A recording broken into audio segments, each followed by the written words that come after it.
My name is Talia House, and I'm 34 years old.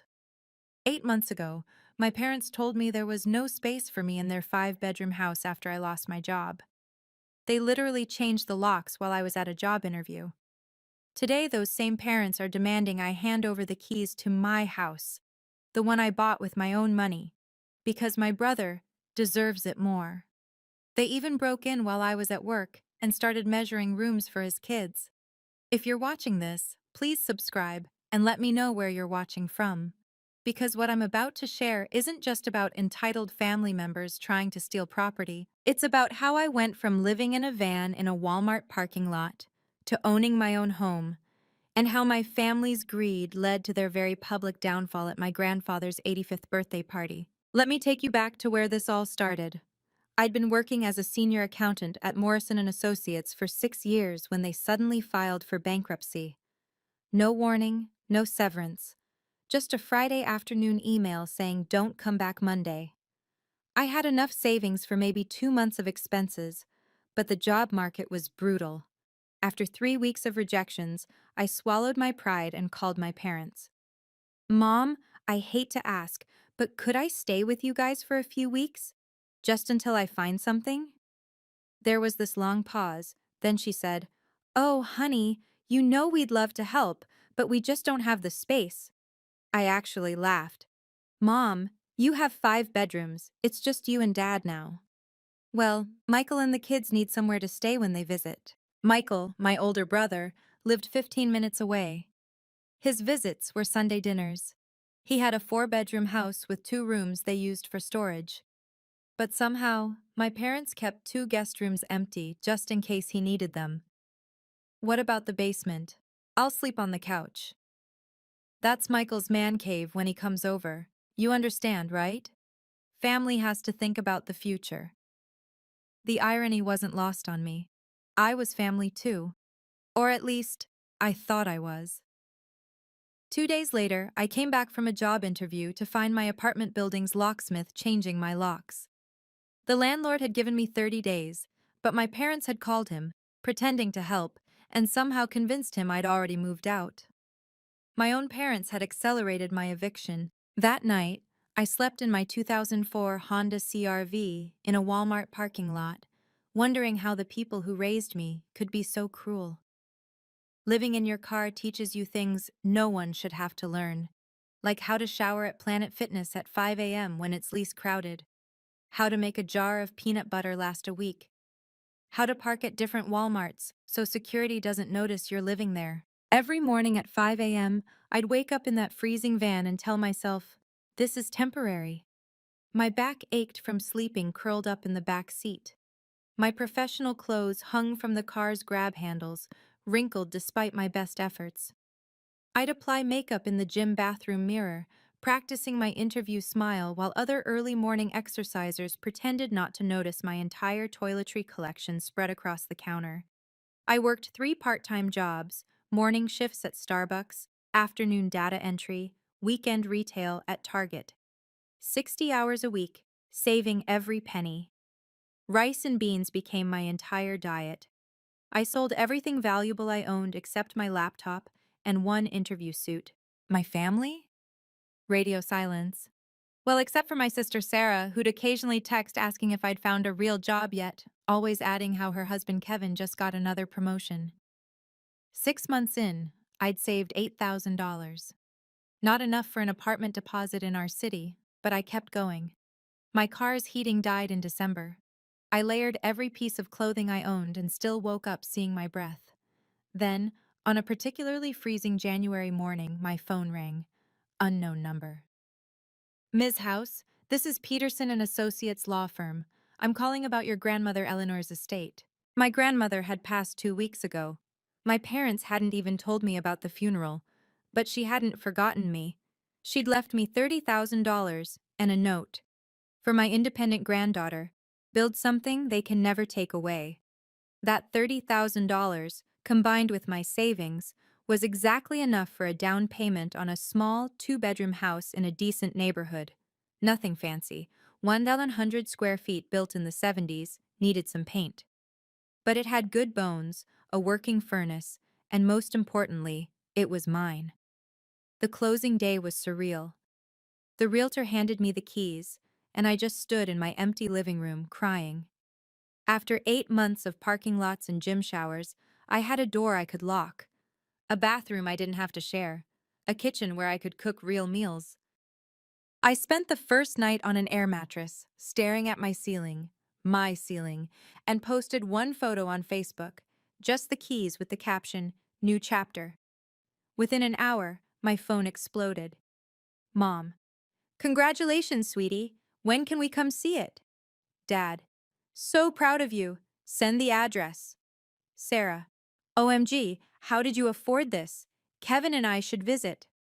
Michael: "Nice. Kids would love to see Aunt Talia's new place." 8 months of silence when I was homeless, and suddenly everyone wanted to reconnect. I should have seen the red flags, but I was riding high on my accomplishment. I thought maybe owning something respectable would finally make me worthy of being family again. I sent them the address and invited them for dinner that Sunday.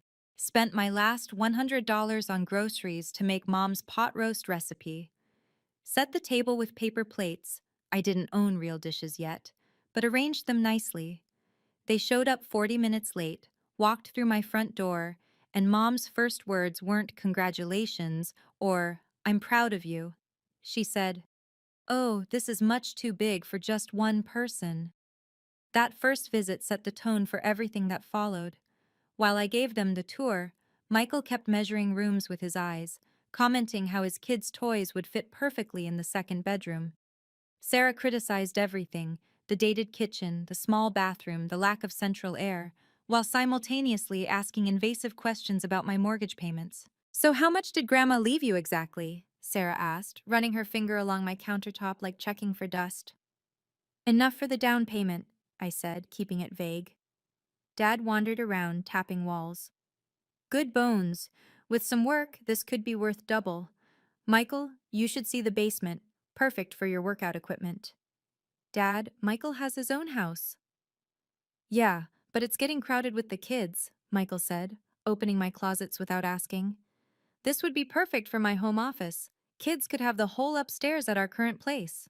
They stayed 3 hours discussing my house like I wasn't there. Mom even suggested family dinners every Sunday since you have the space now. The same woman who said she had no room for me wanted to commandeer my dining room weekly. As they left, Michael made a joke that wasn't really a joke. "Hey, if you ever get tired of all this maintenance, we could always swap. Your little place for our big one. Kids need a good neighborhood like this." Everyone laughed. I forced a smile, but something cold settled in my stomach. 2 days later, I installed a security system. The sales guy asked if I'd had break-ins in the neighborhood. "No," I told him. "I just want to be prepared." He showed me the camera features, how everything backed up to the cloud. "This model even works if someone cuts your power," he said. I bought the premium package. Over the next few weeks, the visits escalated. My family would show up unannounced, sometimes when I wasn't home. I'd find evidence they'd been in my yard, checking on things. Michael left his kids' bikes in my garage, temporarily. Sarah stored boxes in my basement just for a few days, that turned into weeks. Then came the comments at every family gathering. "Talia doesn't even have a boyfriend. Why does she need 2 bedrooms? Seems selfish, one person in a family-sized house. Michael's kids deserve a safe neighborhood like that." The turning point was when I came home early from work with a migraine and found my mother in my kitchen, making copies of my house keys. "Mom, what are you doing?" "Oh, just making spares in case of emergency. You should have given us copies already." "I don't want anyone having copies." She looked hurt. "We're your parents. What if something happens to you?" "Then you can call a locksmith." That night, I called my friend James, who worked in real estate law. "Document everything," he said after I explained the situation. "Every visit, every comment, every incident. And Talia, change your locks tomorrow." You think they'd actually try something?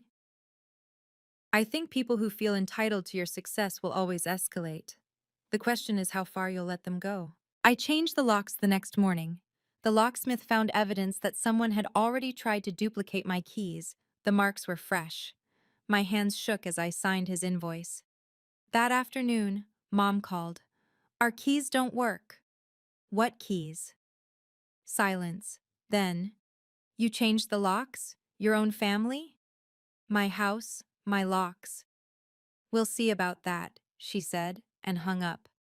I should have known those weren't empty words. Can you believe my own family would do this to me? After everything I went through, living in a van, working 3 jobs, finally achieving my dream, they wanted to take it all away. If you've ever dealt with entitled family members who think they deserve what you've earned, hit that like button and share your story in the comments. Your support means everything. Now, let me tell you what happened when they actually tried to take my house by force. 3 days after I changed the locks, my parents showed up with what they called a family proposal.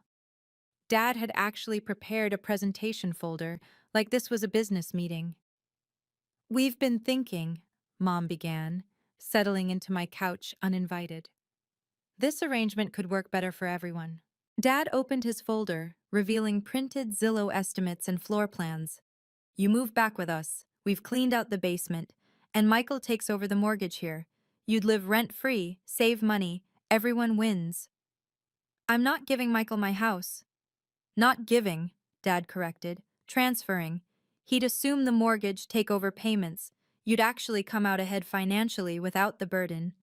The burden of owning my own home? Be reasonable, Mom said. You don't need all this space. Michael has 2 kids who need a good school district. You're being selfish. Selfish? I was homeless for 8 months while you had empty bedrooms. That was different. We were thinking of Michael's family needs. And now you're thinking of them again, using my house. Dad's tone shifted harder now. Your grandmother's money paid for this down payment. That was family money. We all have a stake in this property. Grandma left that money to me, specifically to me. For the family's benefit, Mom insisted.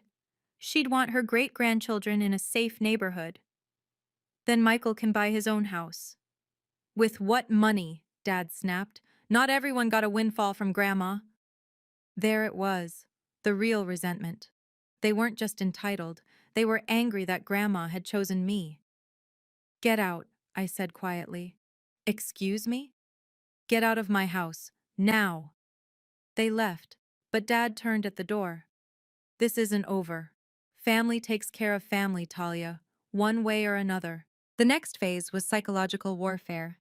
Sarah joined the campaign, texting me daily about how I was tearing the family apart and breaking Mom's heart. She'd send photos of Michael's kids with captions like, "They deserve better than their cramped room," and "Shame their aunt doesn't care." Then came the family group chat ambush. 20 relatives suddenly discussing how sad it was that I wouldn't help my brother.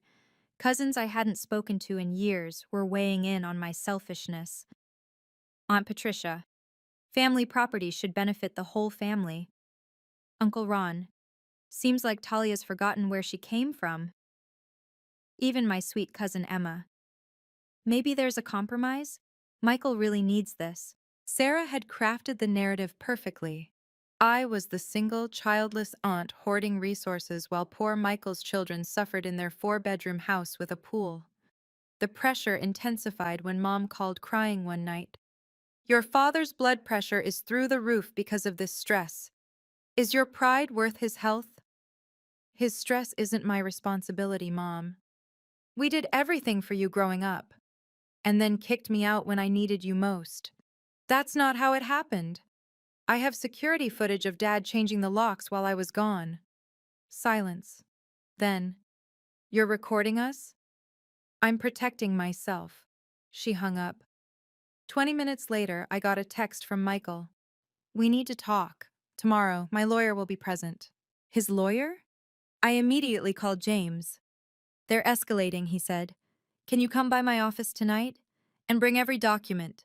Deed, mortgage papers, the will, everything. As I gathered my papers, I noticed something odd on my security camera app. There was a gap in today's footage. 2 hours missing from when I was at work. Someone had been in my house. I rushed home to find my front door properly locked but everything subtly wrong.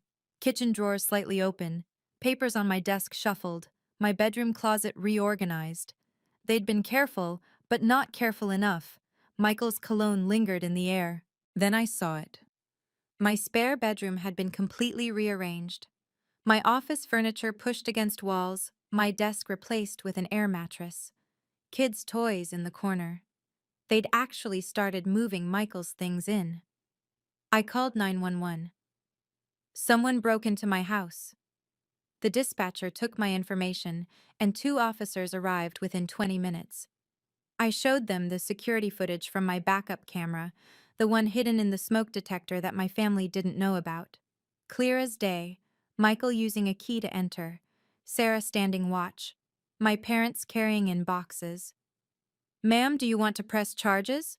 Officer Martinez asked. "They're my family," I said, then caught myself. Yes, I do. "We'll need you to come to the station to file a formal report." As we talked, Michael pulled up in his SUV, saw the police cars, and tried to reverse. Officer Martinez's partner flagged him down. "Hey, officers," Michael said, all casual charm. "I'm just here to check on my sister." "With a key?" I asked, holding up the evidence bag where the officers had placed the copy he'd dropped. "You gave me that key." "I changed my locks last week. This is a freshly cut copy." The officers looked at Michael differently now. "Sir, we're going to need you to come to the station." "This is ridiculous. It's a family matter." "Breaking and entering isn't a family matter," Officer Martinez said. "It's a crime." Michael called our parents. Within minutes, they were all there, shouting about family loyalty while the neighbors watched from their windows. The police intervention should have been their wake-up call, but my family doubled down instead.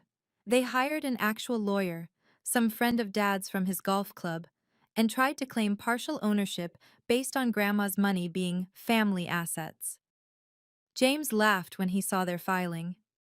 "This is desperation disguised as legal action," he said. "They have no case, but they're hoping you'll cave to avoid the family drama." "What do you recommend?" "Document everything, save every text, record any calls if they consent, keep that security footage backed up in multiple places." He paused. "There's something else. Your grandfather's 85th birthday is coming up, right? In 2 weeks. The whole extended family will be there. Your parents are planning something. I've seen this pattern before. They'll try to use the public setting to pressure you. Make it seem like a done deal in front of everyone." He was right.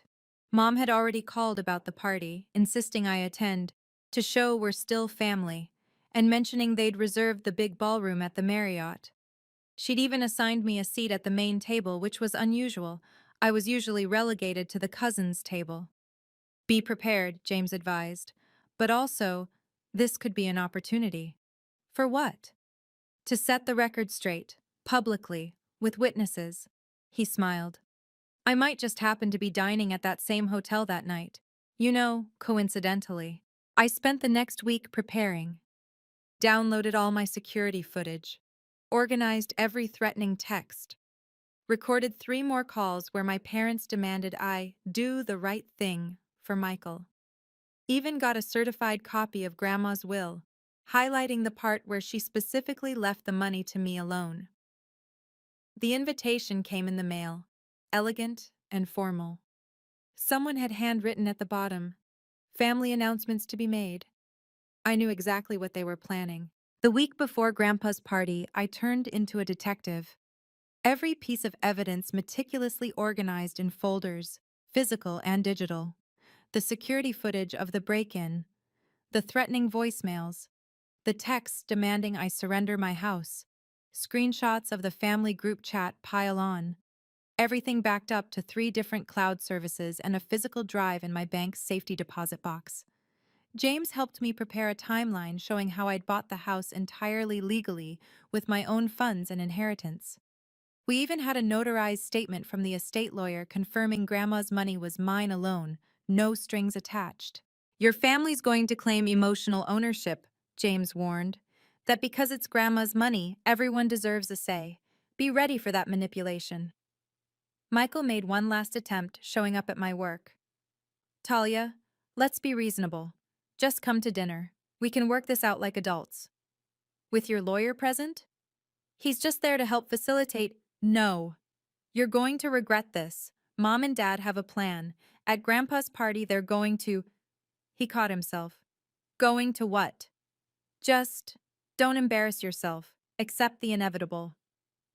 That night, I called James. They're definitely planning something public. Good. I've already made my reservation. I'll be at table 12, close enough to help if needed. Bring everything we've prepared. The morning of the party, I dressed carefully. Professional blazer, conservative dress, Grandma's pearl necklace, the one she'd left me that Mom had tried to claim.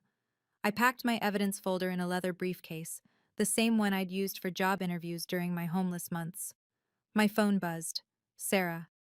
Hope you're ready to do the right thing tonight. The whole family's counting on you. I texted back. I'm ready. I'd never been more ready for anything in my life. The Marriott ballroom was spectacular. Gold tablecloths, crystal centerpieces, a stage with professional lighting.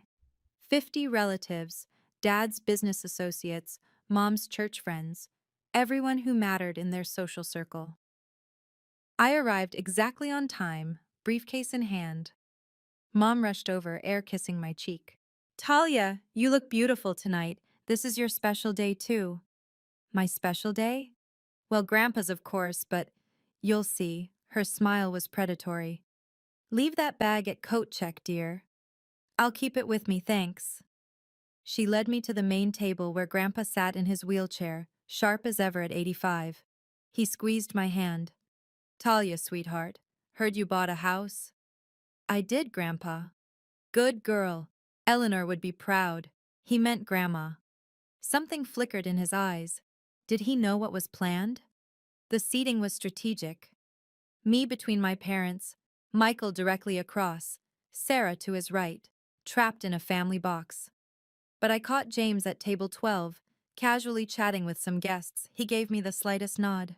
Dinner was surf and turf, conversations flowing. Several relatives complimented my dress, mentioned they'd heard about my house. Each time, Mom would interject with, "Yes, it's wonderful how family helps family." As dessert arrived, Dad stood up, tapping his champagne glass. The room quieted. Before we toast my father, I want to make a special announcement about family legacy and taking care of each other. My phone, hidden in my lap, started recording. Mom stood beside him, beaming. As you all know, family means everything to us, and tonight we want to celebrate a beautiful act of generosity. Michael was already smiling, preparing to look surprised. Sarah had her phone out, ready to capture his reaction. This was it. Dad raised his glass higher, his voice carrying across the ballroom. Family takes care of family. That's the house way. And tonight, we're proud to announce that our daughter Talia has agreed to pass on her grandmother Eleanor's generous gift to where it's needed most. Confused murmurs rippled through the crowd. I sat perfectly still, my phone recording everything. As the eldest son with a growing family, Dad continued, Michael deserves stability, so Talia will be transferring her recently purchased house to her brother, ensuring Eleanor's money benefits the next generation. The room burst into applause. Michael stood up, acting shocked. What? Talia, I don't know what to say. This is too generous. Thank you, sis, he said loudly, reaching across the table for a hug I didn't return. My kids will have such a better life because of you. Sarah was already fake crying. This is what family is about. Talia, you're amazing for doing this. Relatives called out congratulations. Someone shouted, Speech from Talia! Mom pulled me up by my elbow, whispering, Just smile and nod, don't make a scene. I stood there, 50 pairs of eyes on me, my family's trap sprung perfectly. They'd announced it as done, knowing I'd look petty and selfish if I denied it now. The social pressure was suffocating. Uncle Ron started clapping again. That's a real woman, putting family first. Aunt Patricia dabbed her eyes. Eleanor would be so proud. So, Michael's wife was already discussing paint colors with Sarah. My cousins were congratulating Michael on his new house. Dad handed me the microphone, his grip tight on my wrist. Say something nice, Talia. I took the microphone, my other hand reaching for my briefcase. I smiled, calm, controlled, professional. I do have something to say about family values. Family helps family, I said into the microphone, my voice steady. That's what we've always said, isn't it? That's right, Mom called out, still beaming. Michael raised his champagne glass. To the best sister anyone could ask for. So generous, Sarah added loudly. Giving up her house for Michael's children. That's true love. The crowd murmured approval. Someone started another round of applause. Yes, I continued, letting them settle down. Family helps family, which is why I'm confused about something. Mom's smile flickered slightly. See, 8 months ago, when I lost my job and needed help, my family, this same loving family, told me there was no room for me, despite having 5 empty bedrooms. The applause died completely. When I was sleeping in my car in Walmart parking lots, showering at Planet Fitness, eating peanut butter for dinner, where was this family help then? Dad grabbed for the microphone. I stepped back. And now that I've bought a house, with my own money, my own credit, my own name on the deed, suddenly family helps family? Talia, Michael stood up. Let's not do this here. Oh, but you already did this here. You announced that I'm giving you my house in front of everyone. Cousin Emma called out. Wait, you're not giving him the house? Of course not. Why would I give away my legal property to someone who watched me be homeless and did nothing? The room was dead silent now. Grandpa, I noticed, was leaning forward with interest. Mom tried damage control. There's been a misunderstanding. No misunderstanding, I said clearly. You tried to publicly manipulate me into giving up my home, but I have something everyone should see first. This was it, the moment they thought they had won. In front of our entire extended family, they were publicly stealing my home and expecting me to smile and take it. But I had spent weeks preparing for exactly this moment. If you think you know what happens next, leave your guess in the comments. And if you've ever had to stand up to your entire family, hit that subscribe button. Because what I did next changed everything.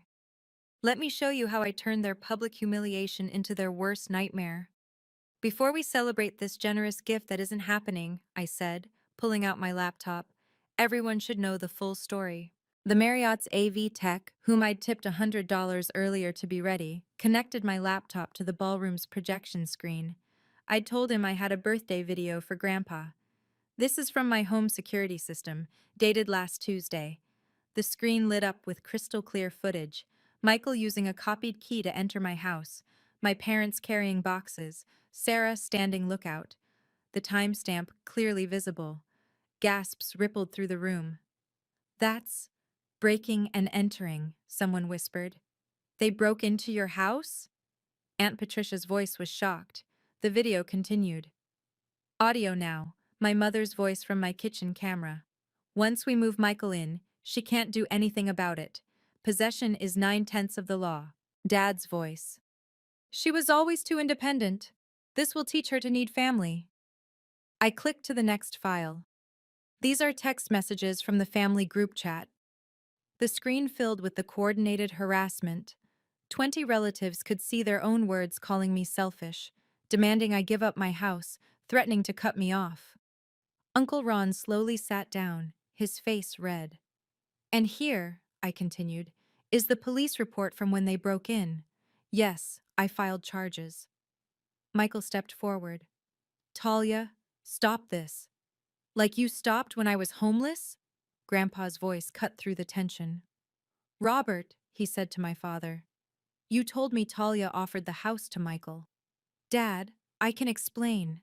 You lied to me. You lied to everyone here. The room was in chaos now, but I wasn't done. There's more, I said, clicking to an audio file. This is a voicemail from 3 days ago. Dad's voice filled the ballroom through the speakers. You will sign that house over to Michael, or you're dead to this family. You owe us for raising you. Time to pay up. The gathering of 50 became absolutely silent. You could hear the air conditioning humming. End this call from yesterday. I clicked play. Mom's voice, shrill and threatening. We know where you work. We know your boss. Don't make us ruin your career over a stupid house. Family comes first, or you'll have nothing. At table 12, James stood up. Excuse me, everyone. I should introduce myself. He walked to the front, every eye following him. James Patterson, Patterson and Associates law firm. I specialize in property law and family estate disputes. I'm here as Ms. House's legal representative. This is a family party, Dad protested. Where you publicly announced the illegal transfer of my client's property, James said calmly.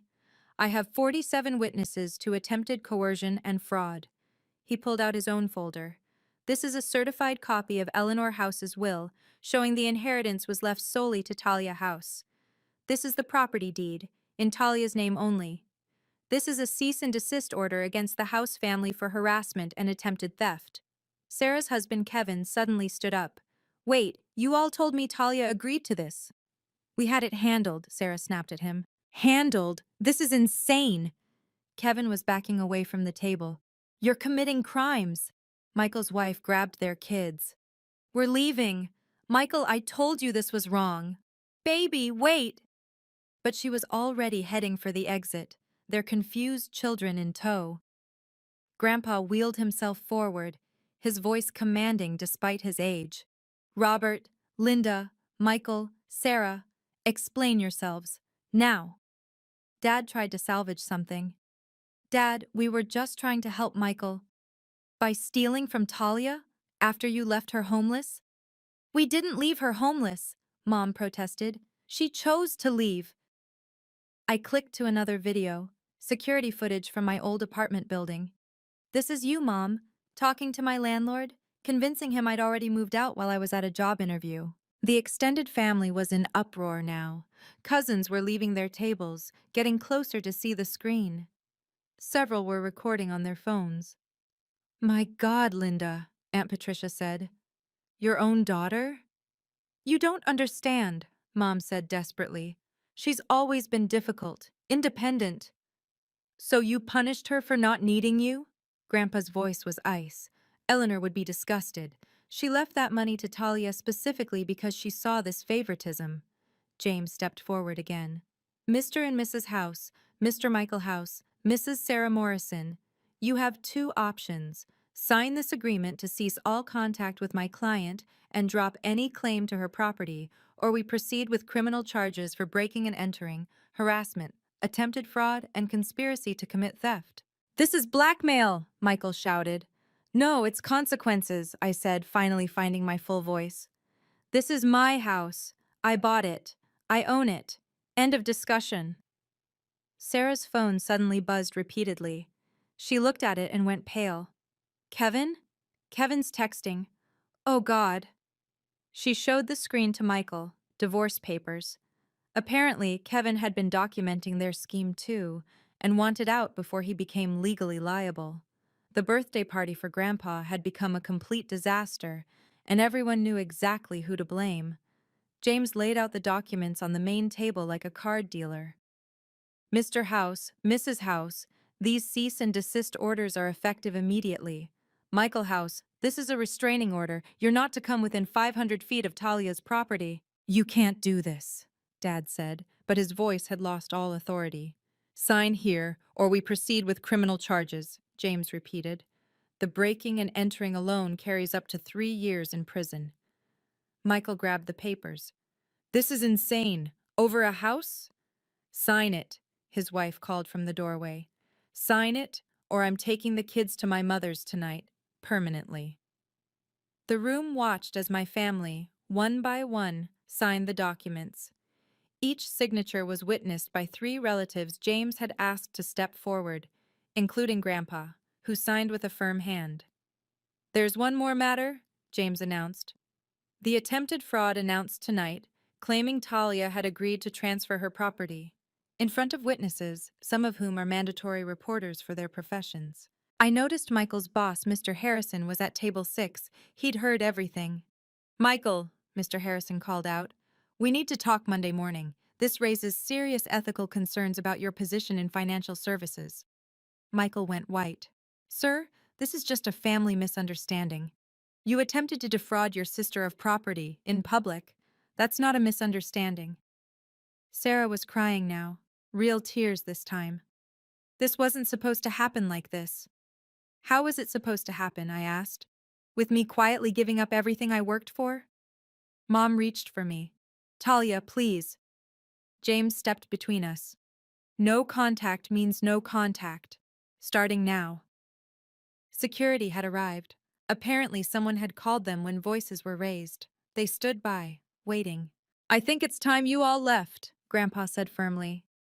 The exodus was brutal to watch. My parents, who'd entered like royalty, shuffled out with security escorts. Mom was sobbing, whether from shame or anger I couldn't tell. Dad kept muttering about family loyalty to anyone who'd listen, but people actively stepped away from him. Michael's marriage imploded in real time. His wife had already called an Uber telling him, I warned you this was wrong. I'm done enabling your family's toxicity.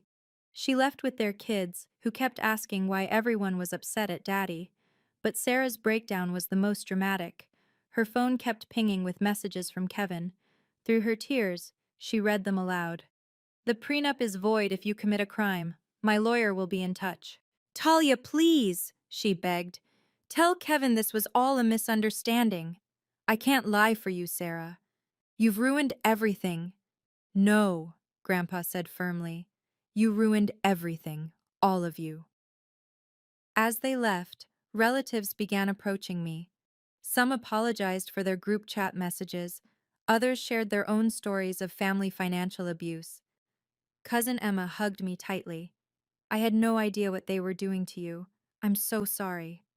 Uncle Ron shuffled over, embarrassed. I owe you an apology. We only heard their version. That's why I had to show the truth, I said simply. The party continued without them, subdued but somehow warmer. Grandpa called me over, took my hand. Eleanor knew, he said quietly. She saw how they treated you.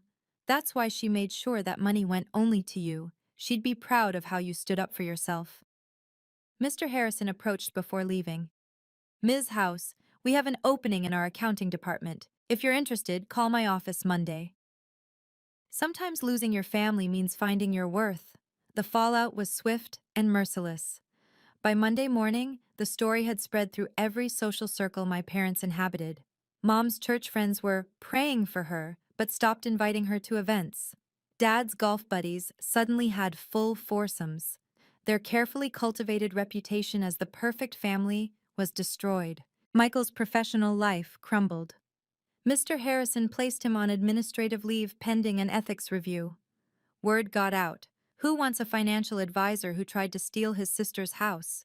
Within 2 weeks, he was quietly terminated with a settlement that required his silence but killed his career in finance. Sarah's divorce turned vicious. Kevin had documented everything. Every text where she bragged about getting my house, every conversation planning the theft. She'd hidden assets during their marriage, helping Kevin evade taxes. Now he had leverage. She lost primary custody, got minimal alimony, and had to move back with our parents. The extended family took sides, and most sided with truth. Aunt Patricia organized a real birthday dinner for Grandpa the next week. My parents weren't invited. She told me Mom had called begging for an invitation, claiming they were the victims. Victims of what? Patricia had asked. Talia's vindictiveness. Talia's evidence, you mean? The neighborhood gossip was brutal. Mrs. Chen, from next door to my parents, told me she'd seen them packing boxes. Good riddance, she said. I always knew something was off when they bragged about their successful children, but you were never mentioned. 3 weeks after the party, I received a certified letter. They were selling their house, moving 2 states away to where no one knew their shame. The letter demanded I reconsider for the sake of family. I didn't respond. Some bridges, once burned, should stay ash. The reconciliation attempts started 6 weeks later. First came Mom's letter through her lawyer. 3 pages of justifications, accusations, and finally, buried at the end, something resembling an apology. We only wanted what was best for the family. Perhaps our methods were wrong. Perhaps? Dad tried a different approach, sending a formal typed letter like a business proposal. He offered to mediate a family healing session with a therapist. The catch? I'd need to drop the restraining orders first. James laughed when I showed him.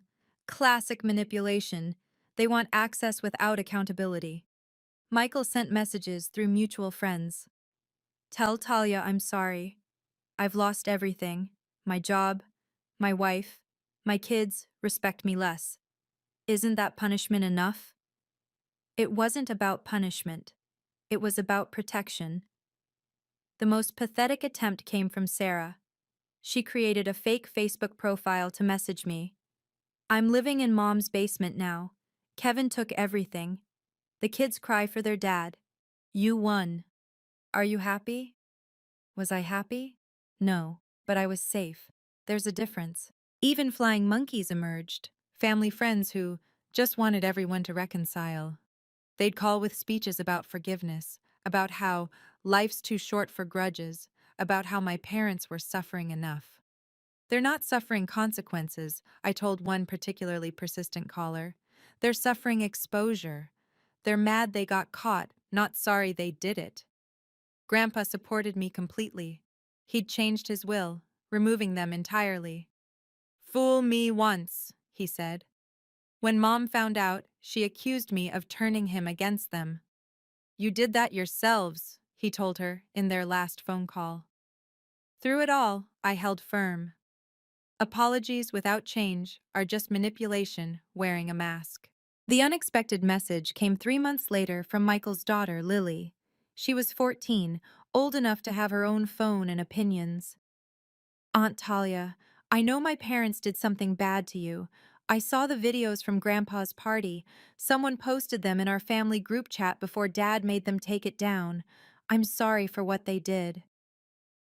I stared at the message for an hour before responding. Thank you, Lily. This isn't your fault. Can I ask you something? Was it true you lived in your car? Yes.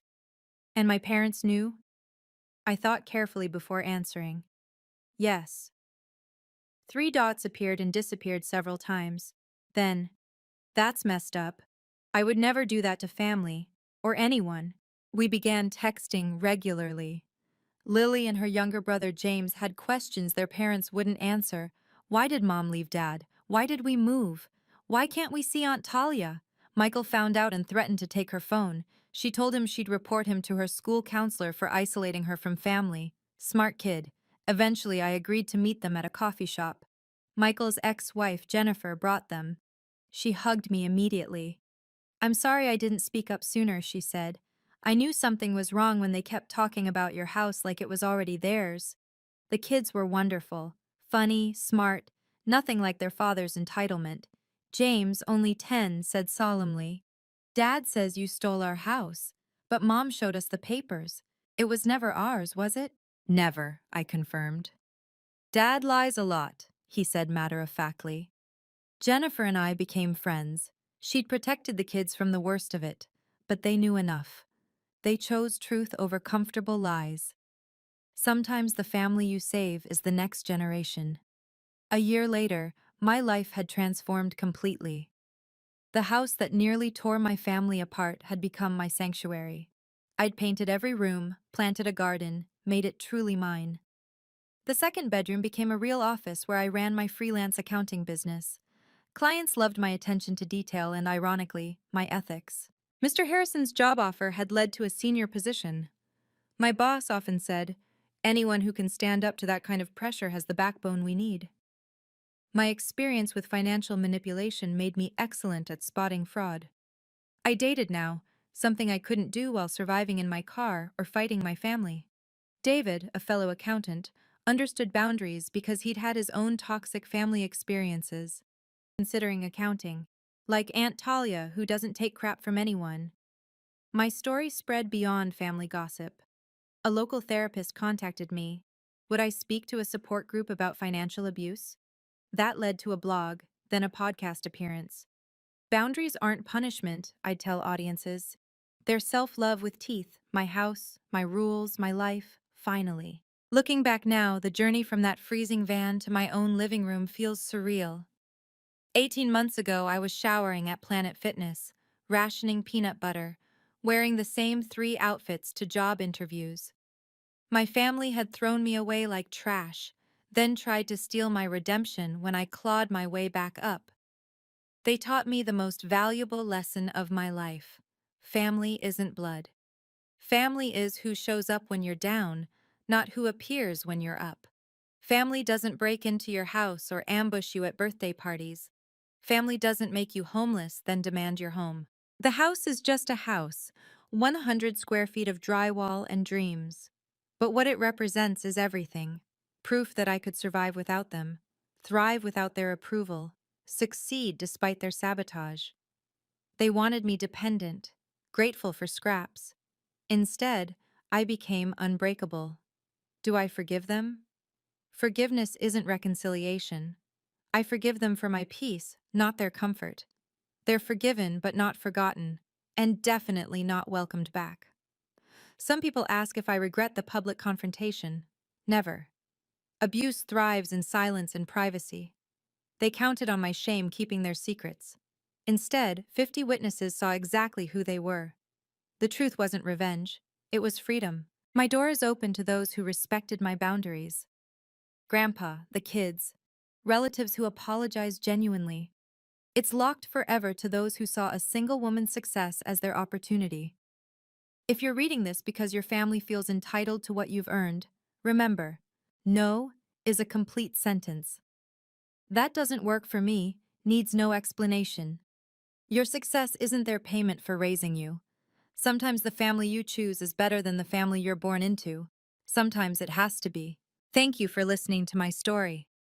If you've made it this far, you're probably someone who understands the pain of family betrayal and the strength it takes to stand up for yourself. What would you have done in my situation? Would you have forgiven them? Let me know in the comments below. And if this story resonated with you, please hit that subscribe button and share it with someone who needs to hear that it's okay to protect yourself, even from family.